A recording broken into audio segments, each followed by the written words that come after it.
üçün İslam dini? Bismillahirrahmanirrahim. İslam, bəşəriyyətə yönəlmiş ilahi bir dəvətdir.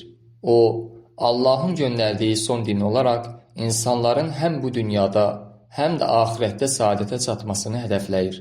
İslam dini ədalət və mərhəmət prinsiplərinə əsaslanır ki, və bu bütün insanlara, eləcə də cin tayfasına ünvanlanmış bir mesajdır.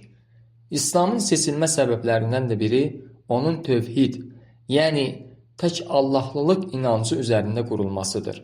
Bu, insanın yalnız Allaha ibadət etməsini, ona güvənməsini və həyatını onun rizasına uyğun yaşamasını tələb edir. Necə ki, bu barədə Uca Allah öz mübarək kitabı olan Quran-ı Kərimdə bir çox ayətlərində bu haqda bəhs etmişdir. Uca Allah İxlas surəsində belə buyurur: Qul huvallahu əhəd. De, o Allah təkdir.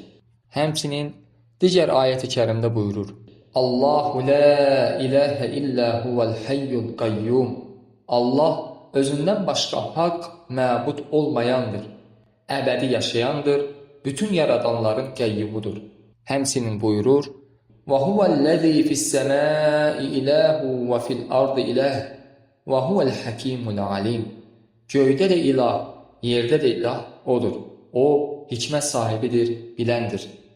Həmçinin İslam, insan həyatının bütün sahələrini əhatə edən kamil bir həyat tərzi təqdim edir. Ailə münasibətləri, iqtisadi davranış, ictimai ədalət və mənəvi inkişaf kimi.